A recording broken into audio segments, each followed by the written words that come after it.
It's not gyro. No, it's not Shiro, whatever. It's Cairo.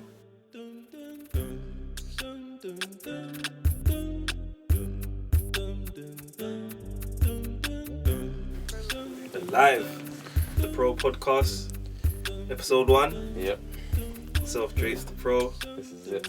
Cairo, Sean. Yours truly. It's not gyro. No, it's not Shiro, whatever. It's Cairo. Yeah.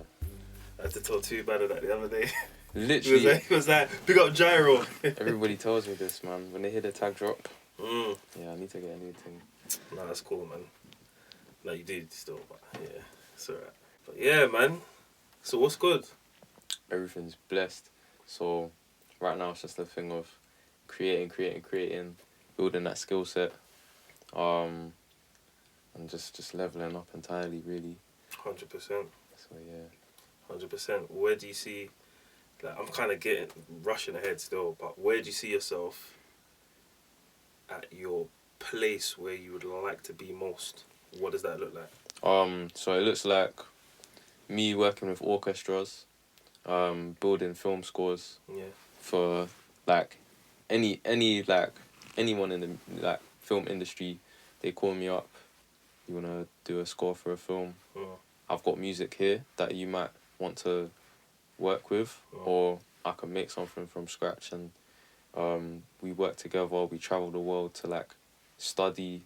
Like if it was a film where it's shot in China, I'd study like the music in China and basically work with that and kind of make music set for China. Like just for an example. Just so I can travel the world and kind of just experience. So yeah, for me and music, it's that really, making music for films. Sick. Big Sick. films. So we kind of went ahead, but explain to the people who you are and how you started doing what you're doing and what do you do. So Who you are, where you started, mm. or what made you start. So I'm someone that grew up. Who are you? Well, I'm Cairo. I'm Cairo, first of all. The name Cairosharn is literally just my first and middle name put into one. And what made me start making music was I've never really known music, like, but I've always had a good ear for music. I've always liked beats growing up. I always listened to the beats over the actual artists when they sang. Mainly loved watching films. Literally just grew up listening to so many film scores. Yeah. Ben Herman and them and that. Ben Herman. I don't actually know Ben Herman, but I know. To do your research. Yeah, I would have to. But I know of obviously Hans Zimmer. Hans Zimmer. Yeah, I was gonna say Hans Zimmer next. Great one, literally. Steve Jablonski. Steven Spielberg, and whoever done Star Wars. I think it was Steven. I think it was Steven Spielberg. No, that wasn't. That was E.T. and Jurassic Park. Someone else. Right, yeah. Someone else. Yeah. No, it was John Lucas. Yeah, of course. John Lucas, wrong with me. Yeah, but I mainly grew up listening to like film scores. The main reason why I loved films was because of the music behind them. I started really learning the piano and learning instruments when I was like 13. And then got into music, got a grade B in school. I was very good in school. Just had my head down on my studies. And so then from there, I just decided to do a 2-year course in music technology. Done a 2-year course studying music business, how labels and everything work. Yeah, college. A-level, B-Tech? So it was A-level. It was A-level and I got a high merit still. Sick. So music, studies, I gained experience for the first time, obviously, starting working in a studio environment, started making beats around that time, and also started working with artists as well, started engineering. This was from year 2017 to 2019. And yeah, just gained experience. Started actually doing Foley work as well. Sick. Which is where, if you don't know, it's literally about recording sounds, live sounds. It could be the click of your finger to a dog barking, and you use those sounds to create soundscape for like a film or for a game. So I gained experience doing that for a game. Wicked. And yeah, didn't really get much from it. I guess that's because at the time my mindset wasn't really on trying to do that everything or trying to do that specifically, but it helped. And then from there, I started just gaining experience, basically freelancing in the music industry, like underground obviously, but started gaining experience. And then I just kept going back and forth with music and working really 9 to 5 and stuff like that. So yeah, that's kind of me and my journey. In total, I've been doing music for about 4 to 5 years now. I'd say that this year in particular is where, like, it's kind of like, this is it. This is me starting to establish myself as a producer, engineer, musician. Since especially like I started my own brand, and I also, you know, signed for the Pro ENT. Literally, and yeah, gained more experience, like getting paid work as a producer as well, which is a big deal. So yeah, literally, that's where I'm at. Yeah, man, sick, bro. Big up. Just hearing your story, I feel proud of you. Do you know what I mean? Even if I didn't know you, bro, because even just like hearing,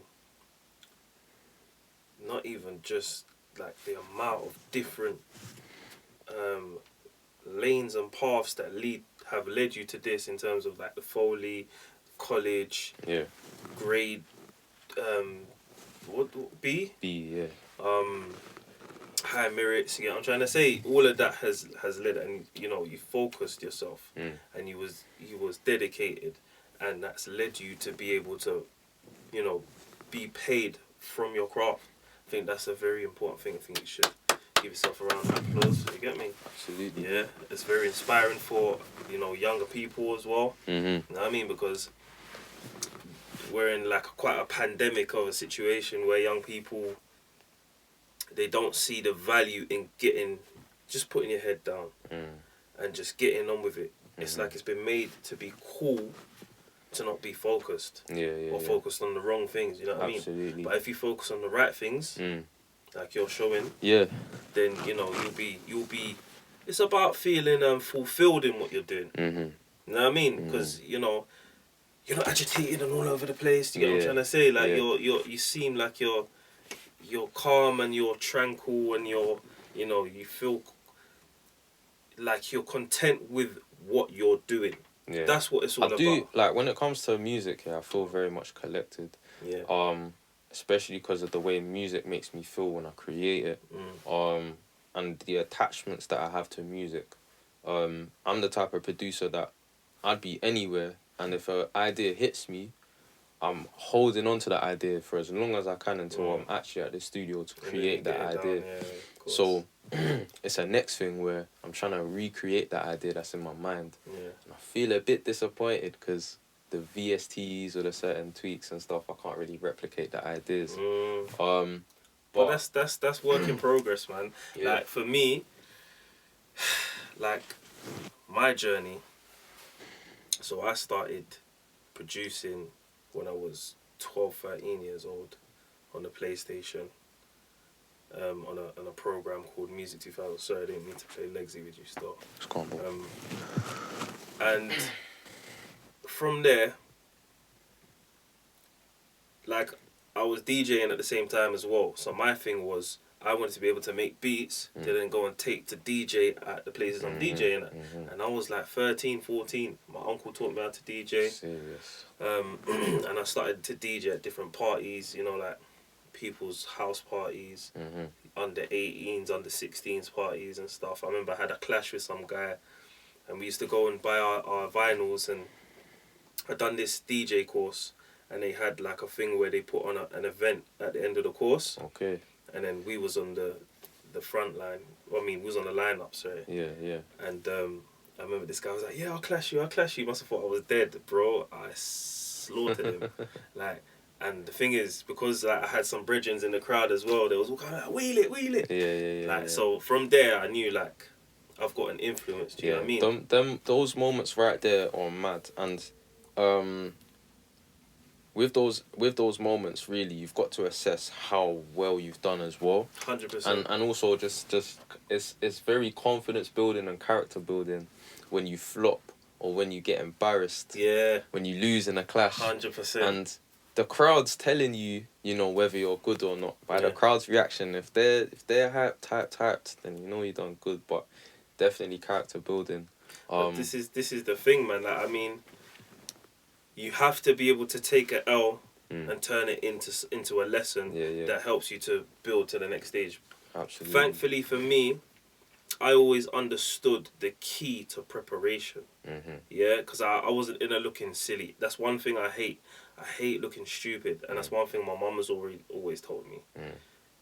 Don't give anyone any reason to have to say anything bad about you. You know what I mean?